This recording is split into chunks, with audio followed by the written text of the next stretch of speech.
I do believe that the gap between the haves and the have-nots, meaning the big multinationals and the new startups, is going to keep coming down. Right. It's going to narrow.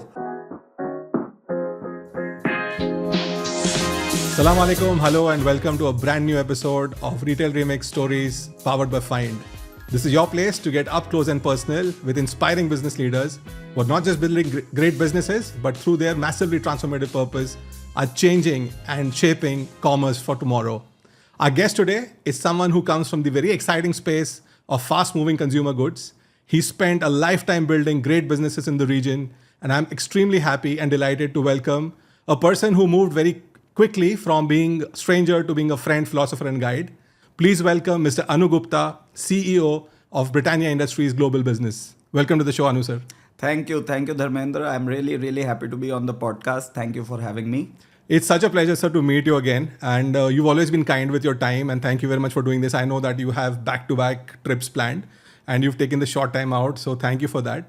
But this is all about inspiring leaders and their stories, right? And no story can be complete if we don't understand who the person is who we are talking to. So we'd love to understand if you can share with our listeners, what was your growing up days like? Were there any key influences that have made you the person or leader that you are today? Right. No, thanks for that. And I do believe that whatever I am today has been a result of my upbringing, my education, my overall view about the world. So, I would like to say that I grew up in Delhi, in India, and it was a very, I would say, a childhood that was full of a lot of science, maths, logic, and at the same time filled with a lot of sports. So I was an avid footballer, just for just for Okay. information. And Do you still follow football? I do follow football, and I used to play also till I had a knee injury, Oh. which left me out, and then I had to get a surgery for it later on. Oh my God. But it was a passion as well as following music, and do hum sometimes when I get the chance. So it was a I would say a balanced childhood. I have come to appreciate that everything in the world comes with a balance, and if we are able to preserve the right balance, then we are able to enjoy everything to the fullest.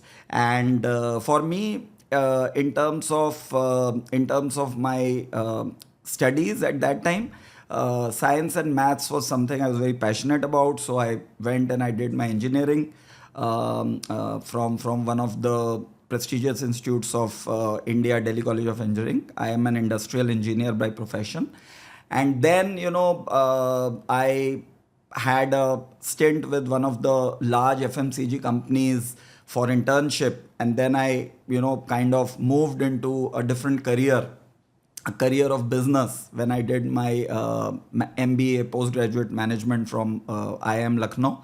And then I entered the business world in the year 1998.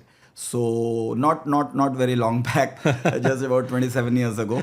And the last 27 years has been a roller coaster ride. I've learned a lot. I have been very blessed to have excellent mentors, excellent leaders under whom I have worked, and also very good colleagues who are more friends than colleagues, and who have been very passionate about their work, and we have created lifelong bonds, lifelong friendships.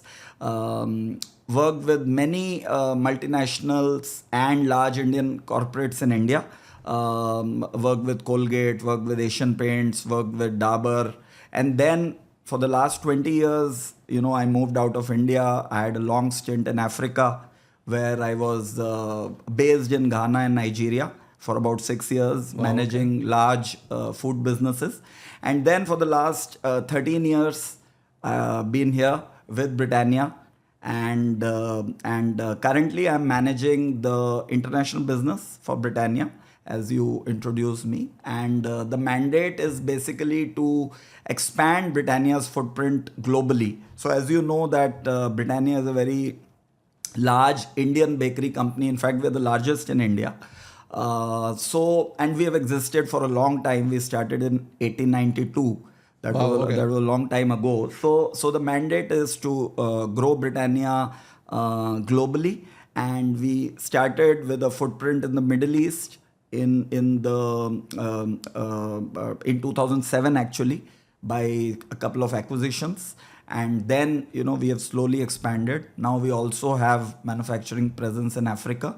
So this is the way we have been doing it. So very happy to be here, and I have spent the last 13 years in Dubai with Britannia.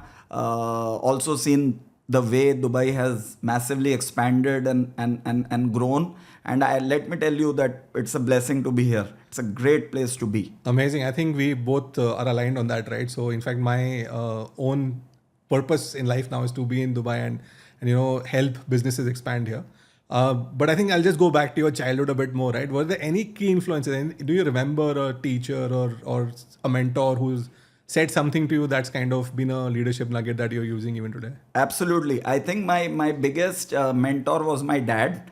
God bless his soul. And he was a physicist. He was a scientist. He worked with the Ministry of Science in India, and he used to basically teach BSc, MSc students. Wow, okay. Physics, chemistry, maths. That was his profession. So what he taught me was the leadership lesson that I have clung on to throughout my life. And the lesson is very simple, that do what you want to do with full passion, with full vigor. Don't hold yourself back when you want to do something. And also this whole thing about balance, which I was telling you, everything is important in life. So it's not only work, it's not only family, it's not only friends, it's not only sports, it's not only music, it's not only food, it's not only travel, it's not only culture. Everything comes together as a package, and we need to make the most of it. So that was the lesson that has stayed. I've tried to be true to whatever I'm doing, whether it's watching a movie or eating my favorite food. Enjoy it, be happy about it, and put in your 100%. So I think that is the biggest lesson that I got from him in my childhood.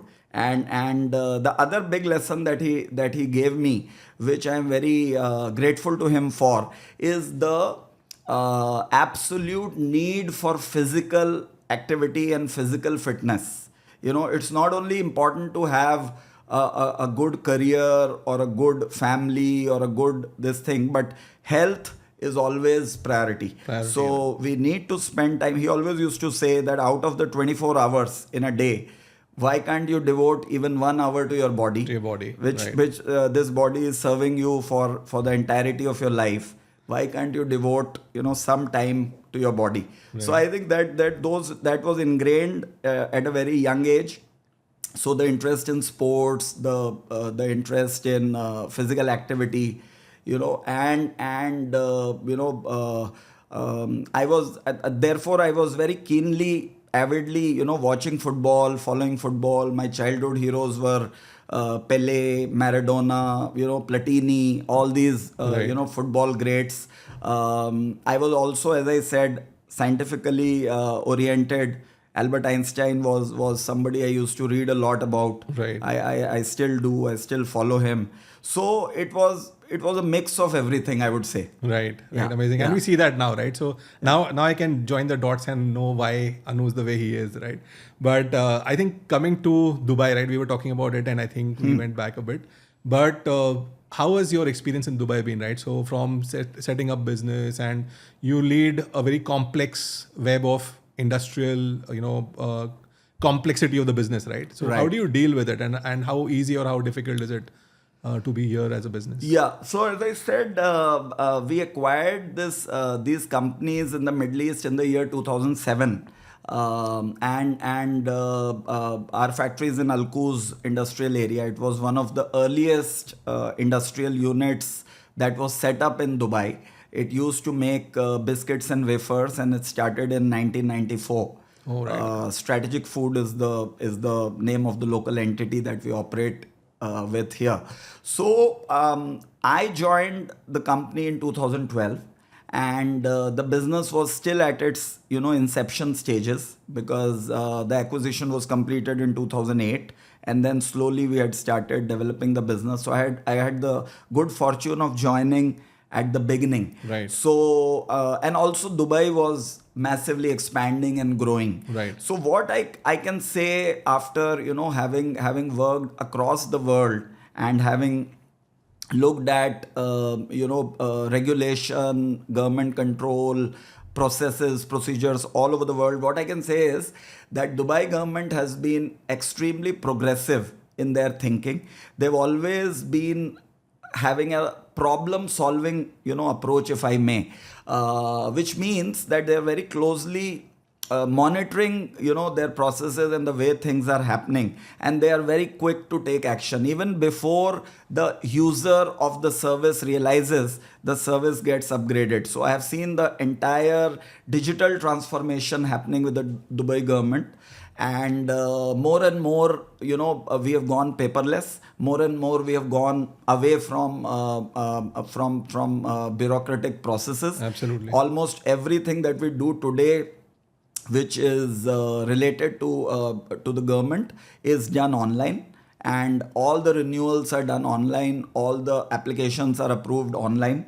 And the way the government has progressed in terms of process improvement and reducing bureaucracy is amazing. At the same time, I would say that the infrastructure has really come of age, It's and a it very has modern been place, expanding. Yeah, as we all know, and we are all lucky to be here, and lucky to live here. I sometimes tell my colleagues that we are kind of spoilt here, Yes, and when absolutely. we end up in some other place, whether it is Europe or whether it is Asia or wherever, we do miss the things that we take for granted here. Yes. Yeah. So it has been a good journey, and of course our business has also expanded significantly in the last 13 years since I am here.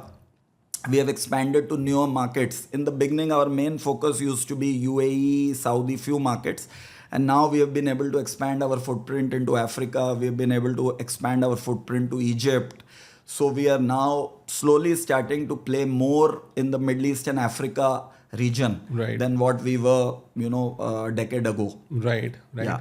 And I think just continuing on that thought, right? So food has its own realities. We say every 100 kilometers tastes change, but you are in a segment which is probably more international in that sense, right? Right. So how do you manage kind of a portfolio that gets created for a food company? Right. I mean, that's a great question, and I think that is the heart of what defines success in the food industry. How do we understand our consumers, their palates, their needs better than competition? I think that's the heart of the food industry. Luckily for us, biscuits is a very I would say robust, a very good category. It is packed, it is baked at but at a very high temperature, 120 degrees, 130 degrees. So it's very safe, it's very hygienic, and it lends itself to a lot of creativity. So we have a full-fledged marketing and R&D team that is positioned here. We also coordinate very well with our headquarters, which are in India, as I mentioned earlier, and we have a huge R&D setup there. So what we try to do is we try to uncover regional tastes. Like for the GCC region, we try to uncover the palate profiles that the locals like, and we try to introduce variants to the iconic products that we have. We try to introduce variants which capture the local palates. For example, everybody knows about digestives, like the whole Right. world knows about digestive biscuits. But what we did was we brought a digestive which has Habat al Baraka seeds on it. Right. So which is like really good. It has a lot of therapeutic properties and very strongly entrenched in the Arab culture. So we got it in the name of Black Seed Digestive. Right. And it started doing very well. Similarly, we've got a brand called NutriChoice, Right. which houses all our health products. So we have products which have different seeds in it. We have products which have different grains in it, just to make it healthier, and which resonate with the Arab consumers. Right. In the indulgence space also, we have introduced products which are coated with chocolate, filled with chocolate, etc., etc. We are very, kids really like it. The local people really like it. So it's the start of a journey. I would say, Dharmendra. It's not some kind of an achievement or anything. I would say that we are just, let's say, in the first phase of our journey, Right. where we are just understanding the consumers, and we are trying to come up with products which are more suitable to the local tastes. At the same time, we have also ensured that our communication and all sorts of communication, like on pack or digital communication, is all tailor made to suit the local taste preferences, Arabic, things which are embedded in the local culture, traditions. Right. So those are the things that we take inspiration from. Amazing, So, amazing. yeah. So good to know, right? And I think localization is the best way that you can actually treat your customers well. The other part of this is the entire focus on functional foods and not additives, but maybe upgraded food products, and that's a big theme right now. Call it healthy if you may, but what do you think is the journey that you're seeing here? Yeah, so that's an upcoming trend, right? That's everybody is talking about functionality. Protein, for example, has become the single largest talked about food trend in the world today. Right. And we, of course, what we do is, we have always, so point number one is, we've always been focusing on health. Even before these trends came, we were always focusing on health. Most of our products, we have been consciously trying to reduce the sugar, salt, and saturated fat levels in these products for many years. We have already eradicated trans fat, cholesterol, etc., all these kind of things from our food products more than a decade ago. Right. And we were already in the zone of making the products healthier and healthier. And now we have accelerated this by introducing, under the NutriChoice brand, a range of products, some of which have been launched, and some of those are in the process of being launched. For example, a protein biscuit. For example, a multi-grain biscuits with millets. Now, millets is, of course, as we all know, a much better grain, which with lower glycemic index than wheat. So slowly we are moving to that. We have recently launched our sugar-free range of crackers, because we believe that there is a growing demand for sugar-free products in the region. So we have a digestive which is sugar-free, we have a cracker which is sugar-free, we have wafers that are sugar-free, etc., etc. Right. So we do keep studying the trends, and keep coming up with products that are ahead of the curve. Right. And health is, as we all know, is not an absolute thing. It's a relative thing. Right. So for each person, health is very unique. Right. So if you are healthier than what you were some time ago, that means you are on the right direction. But somebody else would be more healthy, and somebody else would be less healthy than you. So it's a relative thing. So similarly, in our products also, it's a relative thing. We always want to move in the right direction, and we always want to move from less healthy to more healthy to more healthy. Right. That's the overall approach that we have taken, no matter what we sell. In addition to that, one very interesting development happened a couple of years ago in India, where we partnered with the French giant Bell, Right. who are known for their dairy products, Right. and who are known for lavash kiri and so many great cheese products. Right. So we have exclusively tied up with them, and we have a huge factory that has come up in Maharashtra in India, which produces cheese and other products. So dairy is a very key focus area for us as Britannia. Although in this region we have not yet launched the full range, but it remains a big priority for us. We have a full range of cheeses, which of course are a Wow, very okay. healthy alternative. It's a high source of protein, as we all know. And we also have a big range of milk-based drinks like milkshakes, like smoothies, like yogurt drinks. A lot of these things, and we are also innovating with more and more products. So dairy also in a way kind of gels with the health trend, Right. because dairy products are obviously really healthy, and the consumption of dairy, as we all know, is growing rapidly. The adoption of dairy is growing rapidly, at least in the developing emerging economies of the world. Right. So that is also something which is priority for us. Amazing, very well put. I think the other thing that always excites me is about how you apply technology to a business and help it scale. And I know that you're an avid technology fan, right? You are always updated on the latest what's happening. And you said a very interesting thing, which I'll want you to repeat. What did you say about AI? No, I think it's technology is an amazing thing. Technology has changed, the way we interact. This whole podcast is, happening because of technology. So technology is a great enabler, and I am a firm believer that everybody needs to be trained, needs to understand the basics of technology.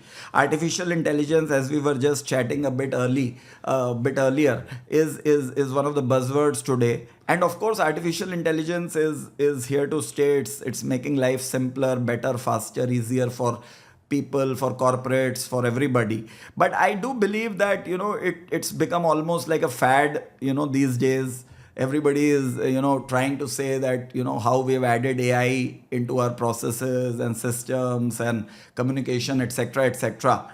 I do feel that it's a work in progress, and every corporate, every company, every individual is taking their time to learn this, to learn the ropes, as you would say.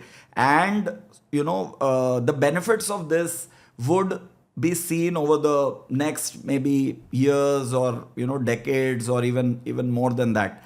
Right now it's more like, as I was saying, it's more like a buzzword. It's more like a checkbox that everybody wants to Talk about. talk about. Yeah. Right. And I think one of the other challenges that I see, it, especially in the region, is one of the challenges in the region's talent, right? And I know that you're looked up to as a great leader who mentors a lot of people. When a young person comes to you, what are the things you look for in them, and then how do you kind of mentor and grow them? Yeah. So I think talent is something which is the least understood, in my opinion, in the corporate world. And talent is mostly typecasted in a very narrow definition.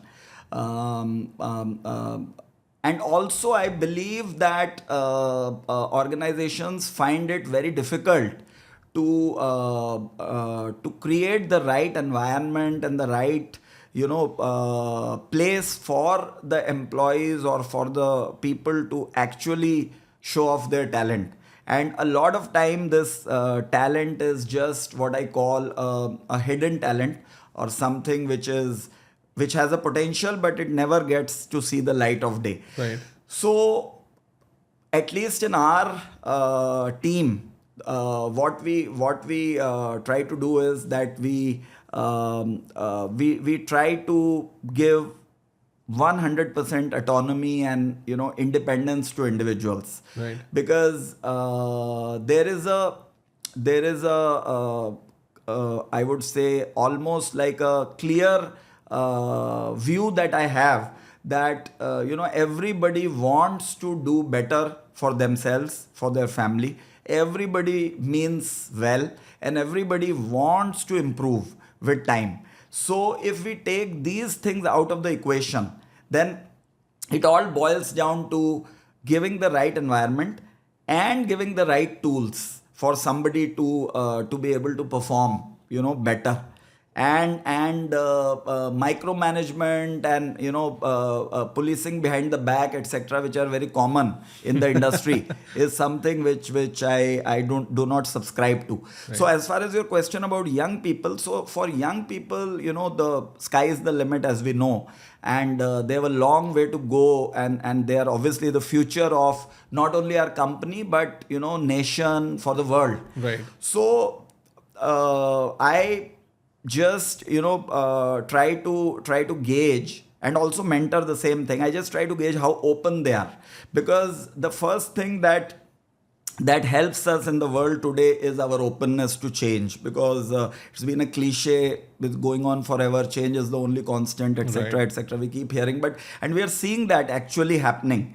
The way AI and drones and this and that, the way they are replacing a lot of jobs, the way the world is progressing, the only thing which is certain is that as long as I am open and as long as I really like to learn new things, that's the only way I'm going to thrive in this, I would say VUCA environment, which is full of uncertainty, which is full of volatility, right? Right. So that's what I mentor, and that's what I also look for in people.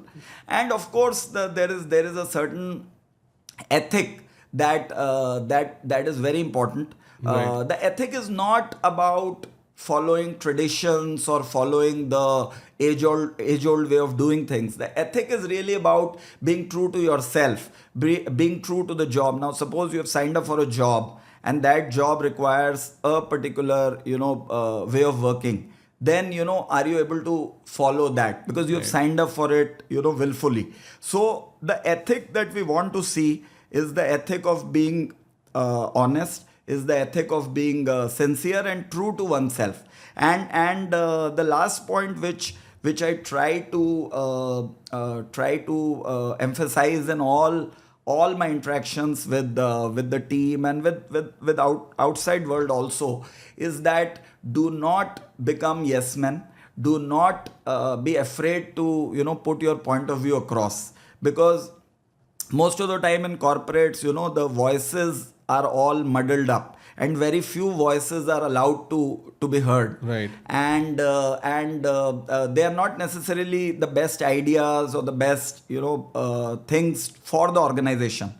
So the first thing we try to do is we try to have a very open door, free from fear kind of work environment, Right. which should ideally encourage the people to talk openly about what they believe in, what they feel about. Right. And about innovation, the best thing that I learned in my life is that the best innovation comes from bottom up. It Right. never comes from top down. So the best ideas come from people who are the closest to the reality, closest to the market. Right. So if we are open minded to hear everyone's voice, Right. and not only to hear, but to hear in a constructive way, to listen to them, and to allow that to shape our opinions. Right. We also need to be open in our mind, not Right. only our ears, but our mind also needs to be open. So I think that's what I want the youngsters to come with, and I really look forward to the youngsters to contribute a lot. Absolutely. And I think very well put, Anu sir. I think for us also, radical candor is like one key trait that we look at for in people who join the team. And I think you rightly said that once innovation becomes a culture, then everybody in the team is encouraged to kind of be part of Right, it. right. I think looking at the future now, so today, say if 2035, what do you see as the landscape for, FMCG businesses in the region and probably globally as well? Key trends that you can probably predict. Yeah, so I think the trends are already playing out, and I think there is hardly anything left to the imagination, because the way things have panned out in the last, let's say, post-COVID years, we have seen like a generational shift in just a few years. Right. So some key trends which have already started playing out and which will only accelerate in the coming years, according to me, are the rise of digital commerce, Right. which even in a country like India, which used to be earlier the terrain of the big mighty FMCG companies who used to cover the last mile. These days we have so many brands that are direct to consumer and that are just using this digital commerce platform to reach consumers. And because of rapid urbanization happening across the world, people moving from countryside to towns, these digital commerce companies are expanding big time, and a lot of them are funded by huge private equity or huge venture capital fund firms. And this trend will only accelerate. The trend of big brands having to reinvent themselves, and the upstarts, the newcomers, then the new players coming in and garnering share. I think this will be a trend that will continue, that has already started in the FMCG industry. And the other key trend is, then how does a big brand justify its value to a consumer or its market share in the market? Is by rapid innovation, is by probably having an army of young bright talented people who are given full freedom to come up with new ideas. Because more often than not, we see that the young companies, the newcomers, they chip away at a particular unserviced niche in the market, which the large MNC has either ignored or not ignored, but maybe they're too big to and unwieldy to be able to capture that opportunity. And most of the time these young companies, maybe many of them are startups, they're able to chip away at these large companies. Right. So that trend is going to continue. The other trend of health, which you aptly put earlier in the discussion, that of course is going to go far more than what it is today. Right. And I'm very happy to see that the young people today, the zillennials or whatever you call them, they are far more conscious about their health than people in my generation when we were that young. And I think it's a continuous trend. Right. So people's focus on health is going to keep going up. Protein, for example, when we were growing up, we were never ever thinking solely about protein when we used to think about our food. Right. These days, everybody solely thinks about protein and how much protein they're taking in. So much so that most of the products that you see on the supermarket shelves have these declarations of how much protein they have, etc., etc., etc. So this whole thing about protein, this whole thing about health consciousness is only going to keep going up. The other big thing that we are seeing is that our planet, as we all know, is already on the brink of disaster and catastrophe that is being brought upon by ourselves, by mankind itself. I am referring to the climate change, Right. which climate scientists have advised is irreversible beyond a point of time. Right. And as they all the countries agreed in the Rio summit that they will keep the global warming not more than 1.5 degrees above pre-industrial averages. I am told that I have read it that we are almost there. We are almost reaching that tipping point, which is like a point of no return. So there will be, and there is, a lot of focus on creating a balance between materialism and nature, and making sure that whatever growth we have is in consonance and let's say is in equilibrium with the way nature wants us to grow. And if we try to let's say overrule the natural systems, then we are seeing lot more catastrophes that are happening, floods, fires, etc., etc., which are going to increase. So I think this trend is already impacting FMCG companies. We are very conscious about our carbon footprint, for example, and this is going to accelerate even more. Right. It will be more and more eco-friendly. People will be looking for more and more renewable, ways of living.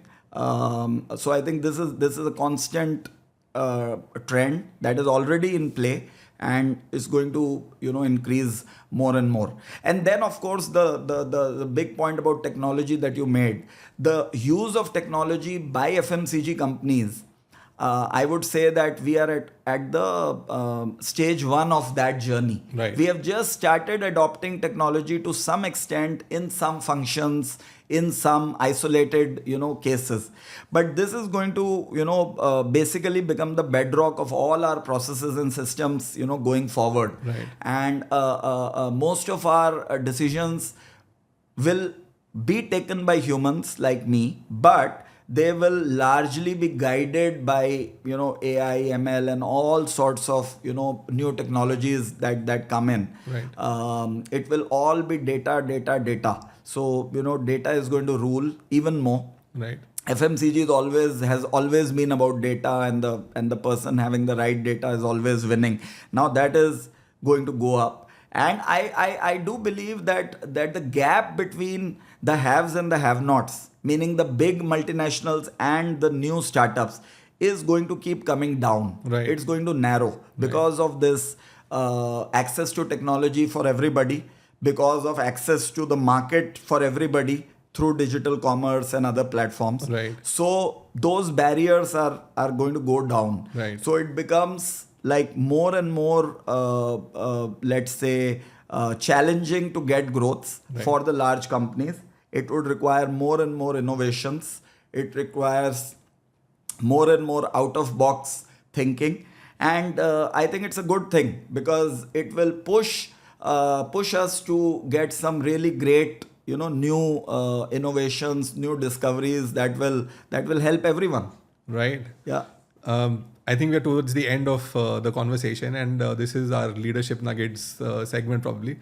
I'm always tempted to ask people what's their favorite product from their portfolio, but I'll put it slightly differently to you.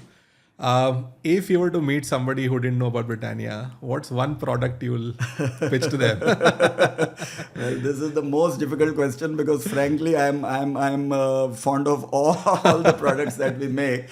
But yeah, I mean, my personal favorite has been milk bikis. Amazing. Right, since I was a small kid. Yeah. So it's a milk-based biscuit with a waffle design at the top, and I just love the taste of milk bikis.